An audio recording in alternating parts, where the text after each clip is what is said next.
नमस्कार दोस्तों, आपका बहुत बहुत स्वागत है आपके अपने चैनल मेरा सफर में। दोस्तों, आज मैं आपको कार्तिक स्नान का महात्म्य और कार्तिक व्रत की कथा सुना रही हूँ। आंवला नवमी की कथा। दोस्तों, सबसे पहले तो मैं आपको बताऊंगी कि आंवला नवमी के दिन आंवला की पूजा कैसी करनी चाहिए। उसके बाद कथा सुनाऊंगी। कार्तिक सुदी नवमी को आंवले के पेड़ की पूजा करनी चाहिए।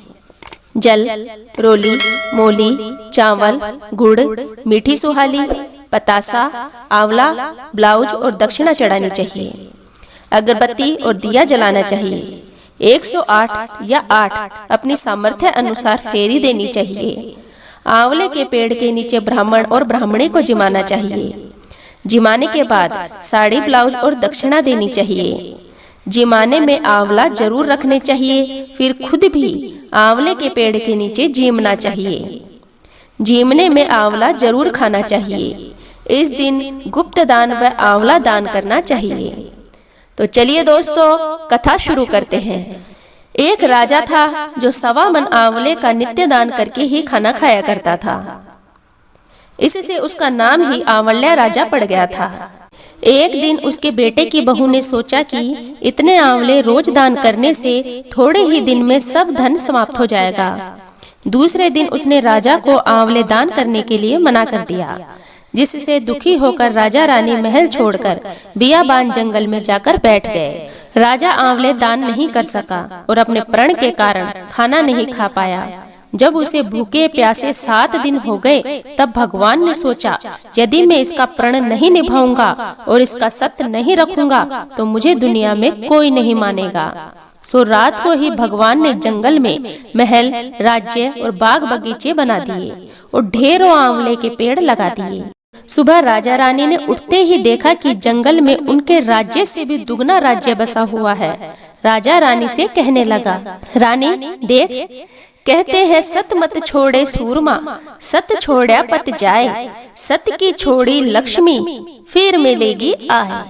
रानी समझी नहीं। राजा ने दोबारा कहा, सत मत छोड़े सूरमा, सत छोड़ा पत जाए, सत की छोड़ी लक्ष्मी, फिर मिलेगी आए। रानी समझ गई। सो राजा ने कहा, रानी आओ, नहा धोकर आंवले दान करें और खाना खाएं। बहुत दिन हो गए, खुश हुए। रानी ने बहुत सारे आंवले दान कर खाना खाया और खुशी खुशी जंगल में रहने लगे। उधर आंवला देवता का अपमान करने और अपने पिता को आंवले दान करने से रोकने के कारण बेटे के बुरे दिन आ गए। राज्य दुश्मनों ने छीन लिया और दाने दाने को मोहताज होकर काम ढूंढते फिरते हुए अपने पिता के राज्य में आ पहुँचे।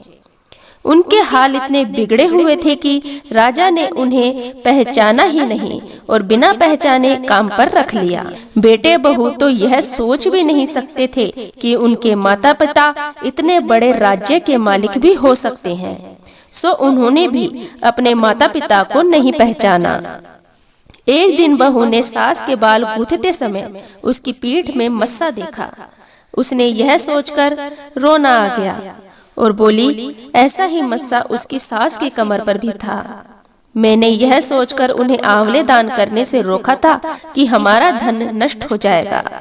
आज वे लोग ना जाने कहाँ होंगे। उसकी आंख से आंसू टपक टपक कर रानी की पीठ पर गिरने लगे। रानी ने तुरंत पलटकर देखा और पूछा कि तू क्यों रो रही है?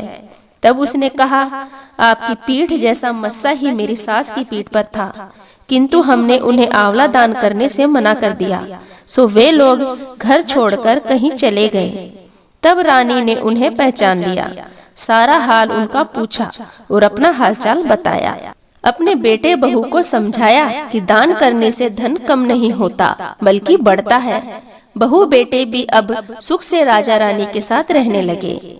सभी व्यक्तियों को गरीबों में समय समय पर दान अवश्य करना चाहिए। इससे धन घटता नहीं बढ़ता है और मनुष्यों की शुभ कामनाएं मिलती है और उनका आशीर्वाद प्राप्त होता है, जिससे लोक तथा परलोक दोनों सुधरता है और आए हुए संकट भी टल जाते हैं।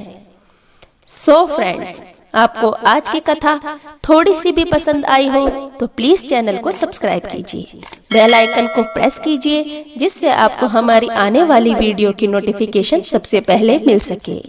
ऐसी ही कथा कहानियाँ सुनने के लिए चैनल के साथ बने रहिए।